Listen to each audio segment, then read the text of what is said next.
Today, I have a very important update for you guys on crypto regulation, Sam Bankman-Fried, and Ripple/XRP. I put the wrong finger there. There's some really crazy news going around, and like always, part of it is really freaking exciting, and part of it is kind of scary. So again, make sure you press that like button, and let's dive right into it. First of all, Sam Bankman-Fried might actually get arrested, and hopefully it's going to be some good jail time, but basically the US authorities are discussing bringing Sam Bankman-Fried to the United States for questioning, Bloomberg reports. If you guys didn't know, right now he was in the Bahamas and he was actually let scotch-free because they basically said we can't really hold him as he really hasn't done anything wrong. Obviously, nobody thinks that's fair, but following the Bahamian rules, that's what it is, and it's pretty sad, but that's what it is. Again, to actually put it into perspective, Crypto BitLord said, at this stage, we can't identify any local laws broken by the exchange. We will continue to work with international agencies as the case develops, but as of today, Sam is free to go, which was said by the Bahamian police force, and John Deaton had an interesting response. He is a very well-known lawyer, mostly in the Ripple versus SEC lawsuit. And again, guys, make sure you press that like button if you enjoy all the research I've been putting in. I've been putting in crazy hour days here just to see every single piece of info that's going around. Now you know why Sam Bankman-Fried went to the Bahamas. This is what happens when you have zero regulatory clarity in the US, but have an SEC chairman who insists it's always been crystal clear, even though he's on video in 2018 saying the crypto market needed clarity. A disgrace. So for that reason, if we're talking about clarity, which we're going to get to deeper in just a second, we actually have some very interesting news to cover in just a second. Let us talk about the Ripple versus SEC lawsuit on a very superficial level, as today has by far been one of the most productive days ever in the lawsuit. It all started out 7 hours ago when the Blockchain Association formally filed their brief that is basically letting them help the court. Quote, the SEC's extremely broad interpretation of the security laws would have devastating effects on the industry and even outside the industry, end quote.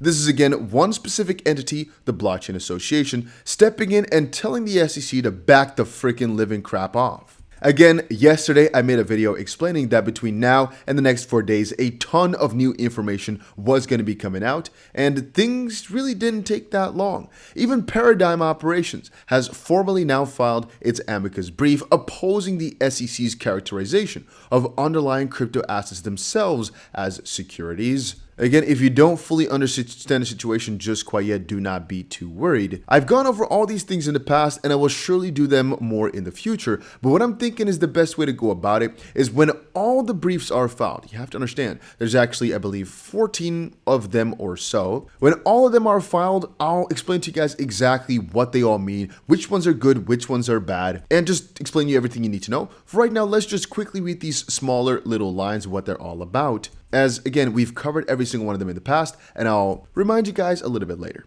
We also have the 6 XRP holders who have formally filed their amicus brief in opposition to the SEC's motion for summary judgment. Amicus curiae brief by John Deaton on behalf of XRP holders in position to the SEC's motion for summary judgment. Declaration of John Deaton, all exhibits. Apologies, we corrected the link, and basically it's just against the SEC. We talked about this one in depth before. John Deaton and a lot of supporters from the XRP community were basically on this brief. And so the next thing up, because, I mean, you guys understand the situation, right? John Deaton is coming on into the lawsuit, and he's basically going to explain to the court why he thinks the SEC is not doing a proper job, and he's done that in his specific brief, and people seem to be very happy. Again, the way I'm describing it now, I'm saying is going to, you have to understand, all these different parties, 13 of them support Ripple. I believe 1 is neutral and then 2 support the SEC. All of these different parties are now showing whatever they think about the whole lawsuit or some specific parts about it to the court. They're basically showing the judge, we're an independent party, we're not properly represented here, we have an opinion though, and we think this might aid you in something. And so a couple of different parties have now officially filed it. John Deaton, Paradigm, and actually the Blockchain Association, all in support of Ripple, to showcase that they don't agree with the SEC's way of doing things. But it gets juicier. VeryDAO has officially formally filed its amicus brief in support of the defendant's motion for summary judgment. And if you then press the drop box here and read through it, you'll see exactly what they think about the Ripple versus SEC lawsuit, or specifically about, in this case here, Ripple's defense brief, or basically Ripple's summary judgment, what they think about the matter. We also have here Reaper Financial, LLC. They've also filed their amicus brief in support of Ripple's motion for summary judgment. A little bit later, we also got the Crypto Council for Innovation that have formally filed its amicus briefs in support of Ripple's defendants and in opposition to the SEC's motion for summary judgment. Again, I have to be honest here, I'm not so sure how much the details matter here, in the sense that if they're writing this in support of Ripple's defendants, if that would only mean, for example, Brad Garlinghouse and Chris Larson, and if in opposition to the SEC's motion for summary judgment, if that then is quote-unquote better than only in support of Ripple's defensive motion, so to speak. That part I do not know, but this is a very exciting day, as well things are finally moving along, right? We're finally seeing some juicy steps. And again, guys, if you're wondering what's next up in this lawsuit, let me quickly guide you guys through. The next thing that's going to happen in this lawsuit that is of importance is surely going to be November 18th as a first deadline for all the amicus briefs to be filed. Again, the majority of them have been filed today, but it can still take 3 more days or so. And then November 30th is basically the end of the lawsuit as of this point. The official replies to the responses for summary judgment will be filed. We then need a couple more days though before it's actually made public. But so I'd say December 4th or December 5th, we're going to see the public filing of the reply to the response to the summary judgment. And that is, in my own opinion, the most important conclusion to things, even though the final date on this calendar here is January 9th, where we get the parties to file in opposition to basically some sealing issues. Again, the prediction still lies that at the end of March 2023, the lawsuit will be over. And that's all we have for right now. Stuart Alderwood of Ripple said, amnesty briefs provide independent and unique perspectives and explain practical and policy considerations that courts may want to consider when deciding a case. For those keeping score, the final amnesty tally supporting Ripple, 14. Well, again, supporting Ripple, 13. 1 being neutral but kind of against the SEC is 1, and then the SEC is, on the SEC side is 2 of them, which is unprecedented, and this is very good. There's also a little piece that Ripple actually published some proposed guidelines for UK regulators. I'm not exactly sure how big of a deal this was. I read about it earlier, but with the whole FTX situation right now, regulation is at a really high point, right? Ripple's Friedman, not Sam Bankman-Fried, no, this is S.S. Friedman, Susan, testified on November 14th before His Majesty's Treasury Committee about the intrinsic value and use cases for crypto assets and a way forward for the UK to become a crypto innovation hub. It's a very big deal that Ripple was able to actually be here. I believe this might be at Ripple Swell, maybe? No, this was actually done just prior to Ripple Swell, actually, I'm noticing now. This could be interesting because the UK might take a completely different approach than the US has been taking it. Again, in the US, things have been going pretty weird. We keep noticing all the connections between Sam Bankman-Fried and Gary Gensler and potentially all these political parties. It still also is always strange. Stuart Alderwood says calls for investigation into Sam Bankman-Fried and FTX are entirely warranted given the fallout. However, that investigation shouldn't obscure the market havoc and consumer harm the SEC continues to create in the absence of regulatory clarity in the US, which is a response to Stuart Alderwood asking the question. Investigators should ask, was Gary Gensler acting alone when meeting with Sam Bankman-Fried? Was this a last gasp effort to finally manufacture that ever-elusive SEC registration the chair has been after? Would Sam Bankman-Fried have ended up with even more consumer assets under his control? Which is again another response to Jeff Roberts, who said, I connected some dots between Sam Bankman-Fried, Gary Gensler, and the Democrats. Hard to believe Gary Gensler blew it again and now wants more dollar and power.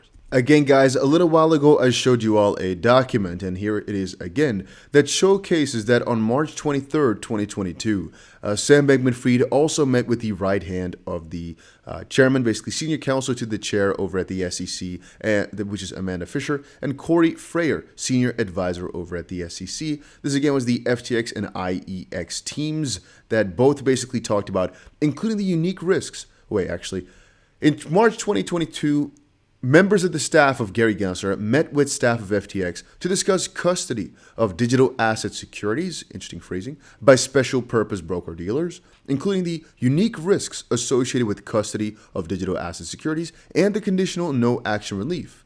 Again, the conditional no-action relief discussed in the statement, which again could be pinpointed back to some sort of special treatment. Potentially this was all done by Gary Gensler to win over the turf for crypto land and all that security talk. Again, if you start to think about it, FTX is automated right now. They're in a lot of trouble for quote-unquote insider trading as well. I wonder if eventually they're also going to be slapped on the face with another charge for insider trading like Coinbase was. And what's going to happen to all these quote-unquote security tokens as, well, Gensler probably wants to slap that on their face again. If you're wondering, by the way, the whole situation between John Deaton and Charles Hoskinson is also very interesting, but takes a long time. So again, I'll cover it in just a second for a couple minutes. Make sure you press that like button though if you're enjoying these crypto videos. And this drama, I think, is very interesting because it's been lasting for a long time. John Deaton basically is on the side of Ethereum has gotten preferential treatment, period. Now, exactly what type of preferential treatment they got is not that relevant. They just have some. And again, Ripple would have probably taken that too,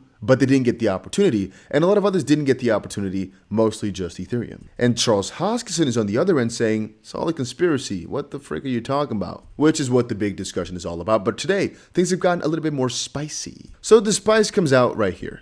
Ask yourself, right, because all of this has to do with crypto regulation around the world. Ask yourself, why was Gary Gensler meeting with Sam Bankman-Fried and not Brian Armstrong or Jesse Powell over at Kraken? Right, two main U.S. exchanges, even though Sam Bankman-Fried, they had a small FTX US in the, it was a pretty okay exchange, but Coinbase, huge, Kraken, huge. Why not meet up with those? Even giving Gensler the benefit of the doubt, why Sam Bankman-Fried and not the largest exchanges in the U.S., which has a broker-dealer license, they're properly regulated.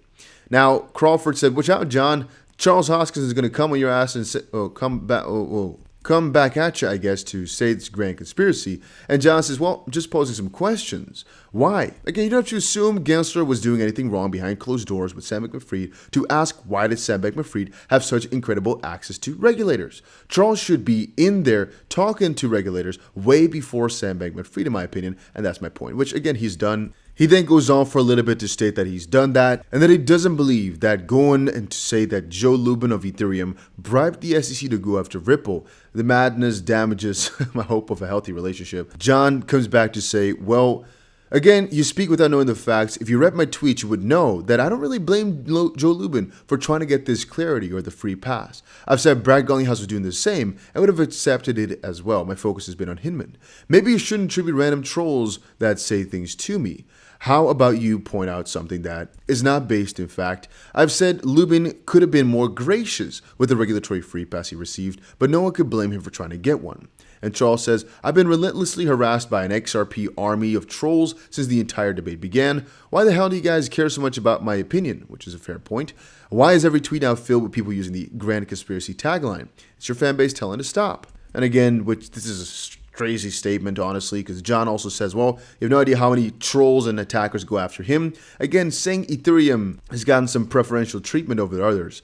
That's definitely going to rack up some controversy, right? Especially if this guy says, well, you're just one big conspiracy thinker. Obviously, more Ethereum people are going to hate on the guy. He's also said multiple times he doesn't mean anything bad. It's just he's portrayed the facts as he sees them, and you can make your own judgment. Again, he's multiple times stated, hey, don't contact these guys, but, well, people have their own free will. And there it kind of fell flat with Charles saying, so are you going to ask your fans to stop harassing me or not? Which I think is kind of childish, this one. I mean, at the end of the day, why would he want people to attack you? What's the point in that? Again, I like Charles for a lot of different things which he said online. I love Cardano. I love their vision. And I honestly don't think either of them are wrong here. I think Charles is in the right for stating that some things might be a little bit too conspiracy-like. But, and this needs to be made very clear, Charles is kind of underdoing the situation. He's basically making it seem as if, you guys are just crazy. Don't think about it that much. It's not that deep. When in reality, it does go pretty deep. So where he might be right in saying that there's not 7,000 layers to the whole pie, there might actually be a couple at least, if you guys get my drift, that Charles is trying to play off as well. John Deaton, for that reason, has my vote in this whole debate,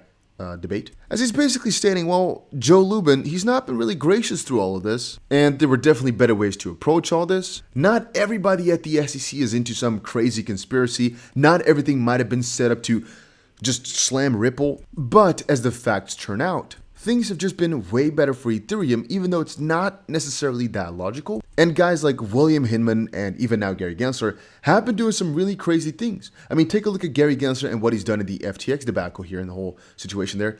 It's not that logical. It's kind of strange. And then the same thing applies to Mr. Hinman when we look at the whole Ripple debate, I'd say. And I guess Ethereum for that matter too. It's just really, really strange the way that they've been treating things. And that's basically all he's pointing out.